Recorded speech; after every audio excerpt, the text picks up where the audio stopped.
Hey guys, Panda here, bringing you an official Cyber Gamer review of the new Triton AX720 headset.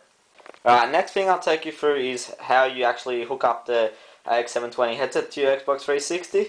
So first thing you have is the decoder box or the mix amp, whatever you want to call it.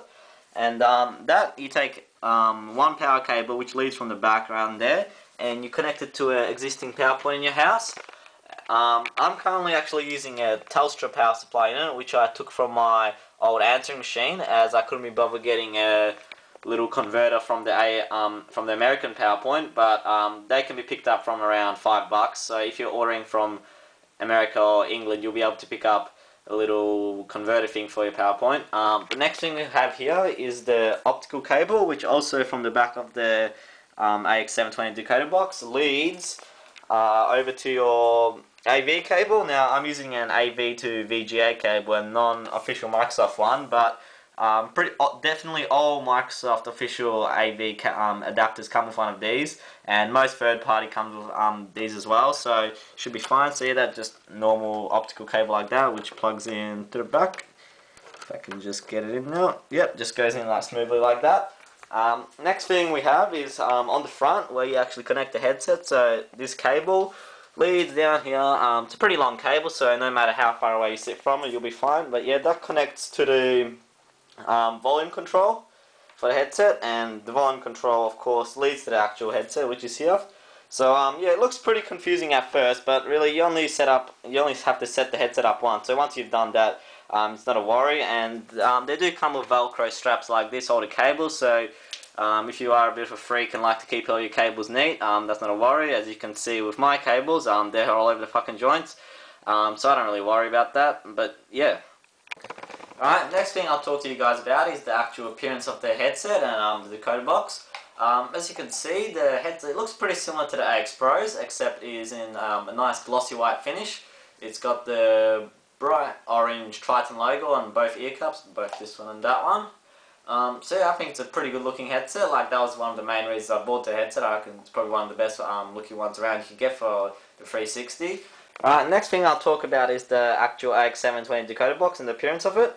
I think it's a pretty good looking one. Like, compared to most other mix amps or decoder boxes, like most of them are pretty bleak. Like the AX360 one's just a little blue box. Whilst the AX720, like the next step up from the AX360s, features a pretty stylish decoder box. Features some nice gold orangey grills on top of it, and just a nice, pretty cool shaped and yeah, nice and simple design. A lot of the major headsets these days is the dodgy mics. Like for example, the AX360s and a bit more, not so much with the AX Pros, but still a problem. Like, the mic often breaks and you have to order replacement mics from NetOpt, NetPot or whatever. With the AX720 mic, I haven't had any problems with it as of yet. It is a detachable mic, so if something were to happen to it, I can always order a new one, so it just comes off easily like that and you can just pop it back into place.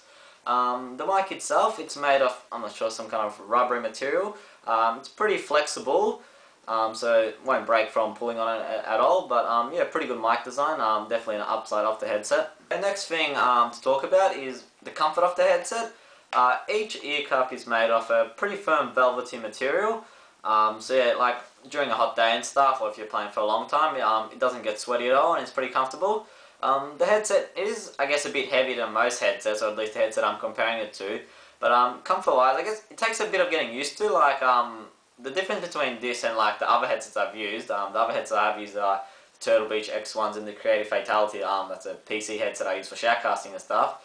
The headset, it is like pretty wide apart, like a bit hard to explain, but what I'm trying to say is, when you have the X1s or other headsets, like, you pull them apart and like adjust the shape of your head, it's like flexible and pulls back, whilst, or same with my PC headset, like you pull it apart and it just sits on your head like that.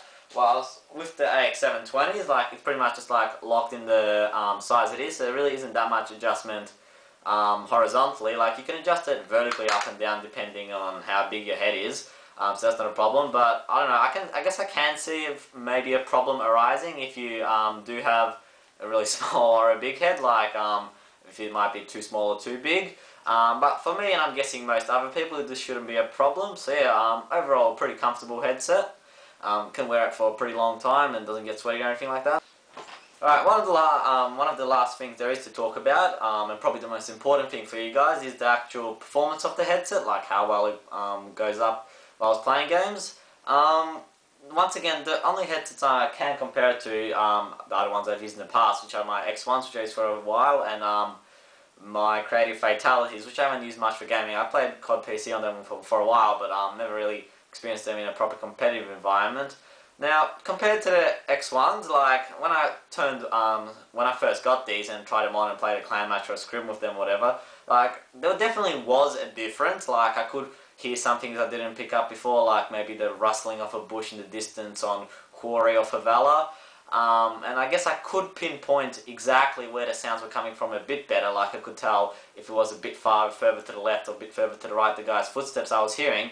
But it's really not that much of a noticeable difference. Like, if you currently have X1s or any other basic stereo headset like that, and you're going out to buy a bit more expensive headset like this, don't expect to become Grizz overnight using that headset. Like, it definitely is a slight improvement, but it's not going to make you, it's like, instantly a much better player. To how well different people sound to, like the knowledge of the map, like where you're hearing the sounds from and stuff. So yeah, that's pretty much for the performance wise. Like, it's definitely a good headset. Like, I'm happy with it. I'm not regretting my purchase or anything, but if you don't have a headset at the moment and like you use TV sound, no matter what kind of headset you're going to be using for sound touring in games, it's going to be a huge improvement. Like, right now, if you don't have a headset, go out and buy one right now. But what kind of headset you're going to buy, like, that's pretty much just depending on how much spare cash you have lying out to spend on this. So yeah, that about does it. That's my official Cybergamer review for the Triton AX720 headset. If you've got any other questions, just post on the comment section below, or maybe just post on the forum thread for this review when it goes up, or just send me a PM on CG, message me on Xbox Live, whatever, and I'll just try to answer any questions I haven't answered in this. Thanks for that, guys.